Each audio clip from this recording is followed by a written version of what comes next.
ওয়াকফ সংশোধনী আইনের প্রতিবাদস্থলে উপস্থিত অত্র এলাকার আমার পিতৃসমতুল্য মুরব্বিয়ান, উলামায়ে কেরাম এবং বিভিন্ন এলাকা থেকে আগত আমার সমবয়সী ভাইরা, সবরে আসসালামু আলাইকুম ওয়া রাহমাতুল্লাহি ওয়া বারাকাতুহু।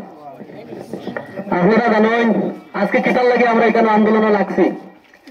আমরা এমন এক জাতি, যে জাতির কোরআন শরীফে যে সমস্ত সীমাবদ্ধ দিচ্ছে আমরা সেই সমস্ত সীমাবদ্ধ শরীয়ত মোতাবেক যেভাবে আমরা চলার কথা, সেই শরীয়ত বাদ দিলেই যে আমরা দেশের বিজেপি সরকার, হিটলারি সরকার, এর লাগে সমস্ত দেশব্যাপী অল ইন্ডিয়া মুসলিম পার্সোনাল ল বোর্ডের নেতৃত্বে, অল ইন্ডিয়া মুসলিম পার্সোনাল ল বোর্ডের ইনস্ট্রাকশনে সমস্ত দেশব্যাপী প্রতিবাদ চলে। তার অংশ হিসাবে আজকের এই বৃহত্তর গোয়ালিপাড় এলাকার সর্বসাধারণকে নিয়ে আমরা আজকে প্রতিবাদ করছি। আপনারা জানেন ওয়াকফ সম্পত্তি যে সমস্ত আছে, মসজিদ, মাদ্রাসা, কবরস্থান থেকে আরম্ভ করে যে সমস্ত সম্পত্তি আছে ওয়াকফ, সেই সমস্ত সরকারিকরণ করার সংসদের উভয় কক্ষে সেটা পাস করে দিয়েছে। সরকারের মেজরিটি ছিল, এর জন্য মুসলমানের গলায় ছুরি লাগিয়েছে, মুসলমানের গায়ে আগুন ধরিয়েছে। কিন্তু মুসলমান ধর্মাবলম্বী শান্তিপূর্ণভাবে আন্দোলন করা জানে, শান্তিপূর্ণভাবে অধিকার আদায়ের চেষ্টা করবে। যতক্ষণ পর্যন্ত অধিকার শান্তিপূর্ণভাবে আদায় করার চেষ্টা করে, যতক্ষণ পর্যন্ত পারবে না, তারপর মুসলমানরা সিংহের রূপ ধারণ করবে। মুসলমানের আন্দোলন করার ক্ষমতা আছে। আমরা জানি দেশ স্বাধীন করতে সময় ৫৭,৫০০ উলামায়ে কেরামগণ শহীদ হয়েছেন, অনেক গুলির আগে প্রাণ দিয়েছেন, আমরা জানি। কিন্তু ইসলাম ধর্মাবলম্বী, ইসলাম ধর্ম শান্তির ধর্ম, এর জন্য আমরা শান্তিপূর্ণভাবে আন্দোলন স্টেপ বাই স্টেপ আমরা শান্তিপূর্ণভাবে আন্দোলন করছি। আজকের এই বৃহত্তর গোয়ালিপাড় এলাকার সর্বসাধারণকে নিয়ে আমরা প্রতিবাদে শুরু করেছি। আগামী দিন দিনাজপুর বাজারে হবে।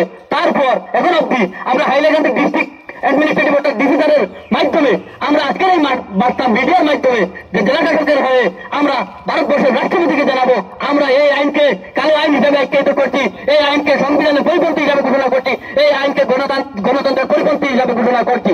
কারণ এই আইন দেখেন বিশেষ এক জাতিকে সব সময় টার্গেট করে করে এখনো বিল প্রস্তুত করা হয়। এর আগে দেখছেন ইউনিয়ন সিভিল কোড, এরকম বর্তমানে দেখছেন ওয়াকফ বোর্ড, শুধুমাত্র টার্গেট হয়ে গেছে সরকারের বিশেষ এক জাতির উপর।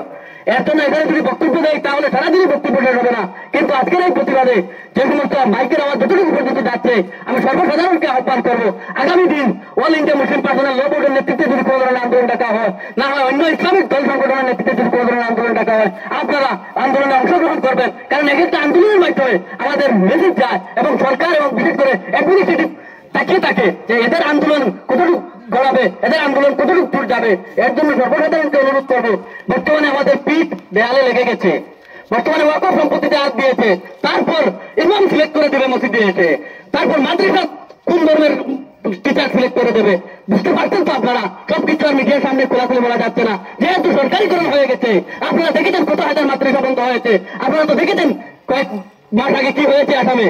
এর জন্য আমরা প্রত্যেকদিন জাগ্রত হতে হবে, আমাদের অধিকারের লড়াই করতে হবে, আমাদের হকের লড়াই করতে হবে, আমাদের সম্পদের লড়াই করতে হবে। কারণ আমরা যোদ্ধা, আমরা ইসলাম ধর্মাবলম্বী। আমরা যদি আমাদের আজ থেকে ১৪০০-১৫০০ বছর আগে যাই, তাহলে মহানবী হযরত মুহাম্মদ সাল্লাল্লাহু আলাইহি ওয়াসাল্লাম কতটা যুদ্ধ করে ইসলাম প্রতিষ্ঠা করে গেছেন আপনারা জানেন।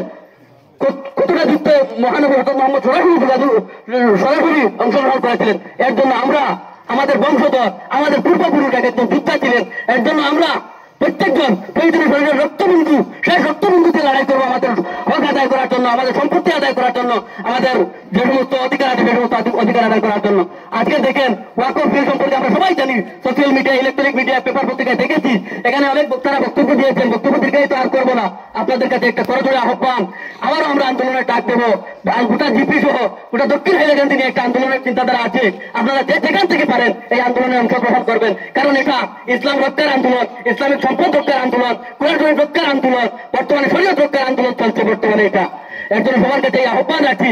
আজকে থেকে শুধুমাত্র ওলামায়ে কেরামগণের কাছে যদি আমরা এই দায়িত্ব দেই তাহলে সম্ভব হবে না। ওনারা কি করবেন যদি আমরা ওনাদেরকে সাহায্য সহযোগিতা করি না? ওনারা সাহস করে করে এত সব বড় বড় ক্ষেত্রে আন্দোলনের ডাক দিয়েছেন, আর আমরা যদি সবাই এক হয়ে এই তাদেরকে সমর্থন করে তাদের পিছিয়ে থাকি, তাহলে আমরা জানি বর্তমানে একমাত্র আমাদের বুনিয়াদ, ইসলামের বুনিয়াদ হয়ে গেছে মসজিদ, মাদ্রাসা, উলামায়ে কেরামগণ। আমাদের আদর্শ, তাদের নীতি আদর্শ মেনে আমরা চলতে হবে। এর জন্য সর্বসাধারণের কাছে একটা আহ্বান রাখি, আপনারা সবাই উলামায়ে কেরামগণকে সাহায্য সহযোগিতা করবেন। ওয়াকফ বিল নিয়ে যে জায়গায় আন্দোলন হয় আপনারা যে যেভাবে পারেন উপস্থিত হবেন। এই আহ্বান রেখে সবাইকে আসসালামু আলাইকুম জানিয়ে আমার ভিডিও শেষ করলাম। আসসালামু আলাইকুম। ন্যায় নীতি যেটার উপর অভিজিৎ থেকে আমাদের এসে গেছে, সেটার উপর আমাদের যে ভারতবর্ষ সরকার আজকে যে সিদ্ধান্ত নিতে যাচ্ছে, সেটার উপর আমরা সবাই মিলে যাতে এক রক্তবিন্দু দিয়ে আমরা প্রতিবাদ করে যাব, যতদিন আমরা বেঁচে আছি সমগ্র ভারতবর্ষে গ্রামাঞ্চল থেকে সমগ্র শহর অঞ্চলের থেকে আমরা প্রতিবাদ করে যাব। সেটা আমাদের ঐক্যতা, সেটা আমাদের যেটার উপরে আমরা ঐক্যতা ভাবে আমরা লড়াই করে যাব। সেটার উপরে আজকে আমাদের যে ওয়াকফ বিল, ওয়াকফের যে সম্পত্তি যেটা ভারতবর্ষের মধ্যে রেলওয়ে ডিফেন্স পরে আমাদের ওয়াকফের সম্পত্তি, সেটার উপর আজকের সরকার যেটা নজর পড়ে গেছে ওদের, যে ইসলাম সম্প্রদায়ের বিশেষ সম্পত্তি যেটা আছে, সেটা বিশেষ করে আপনারা দেখতে পাচ্ছেন কবরস্থান থেকে, মাদ্রাসা থেকে, বিভিন্ন থেকে যেটা সম্পত্তি যেটা আছে সেটার দিকে বিরোধ করার জন্য আজকে ভারতবর্ষ সরকার জয়েন্ট পার্লামেন্টে বিল পাস করে সেটা সিদ্ধান্ত নিতে যাচ্ছে। সেটা আমরা কোনো অবস্থায় আমরা মানবো না, মেনে নিব না। আর সেটার উপরে আমরা রুখে দাঁড়াবো। শরীরে আমরা রক্তবিন্দু সবসময় আছে, আমরা রক্ত দিয়ে আমরা লড়াই করে যাব। এই বলে আমি সবাইকে আজকের দিনে আমরা এই গোয়ালিয়র বিজেপি আপিন থেকে আমরা প্রতিবাদ শুরু করছি, আগামী দিনে আমরা সমগ্র জেলা থেকে শুরু করব। ওই বলে আমি আমার বক্তব্য শেষ করছি।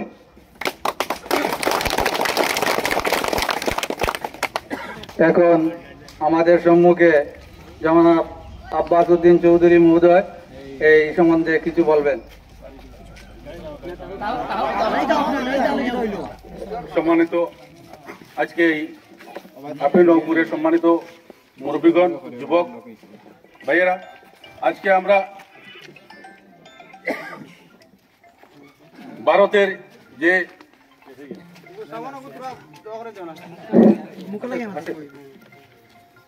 যে বিজেপি সরকার ইসলামের বিরুদ্ধে যে ষড়যন্ত্র করে যে ওয়াকফ বিলের বিরুদ্ধে আইন পাশ করেছেন, সেই আইনের বিরুদ্ধে সমস্ত ভারতের মুসলমান বিভিন্ন জায়গায় প্রতিবাদ চলছে। আমি আশা করি আমরা যতদিন এই আইন বাতিল করা হবে না ততদিন পর্যন্ত আমরা এই আন্দোলন চালাবো।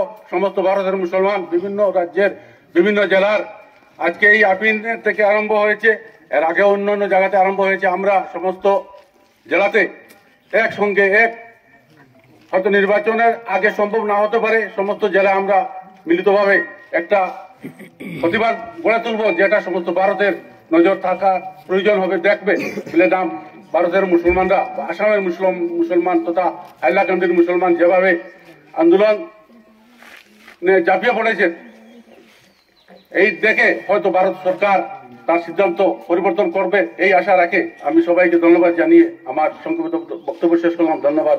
জয় হিন্দ, বন্দে মাতরম, জয় ভারত, জয় সংবিধান। ধন্যবাদ জনাব আব্বাস উদ্দিন চৌধুরী মহোদয়। এবারে আমাদের এই আন্দোলন সম্পর্কে আমাদের যুব নেতা আব্দুল আহাদ লস্করকে মূল্যবান কিছু কথা বলার জন্য অনুরোধ জানাচ্ছি।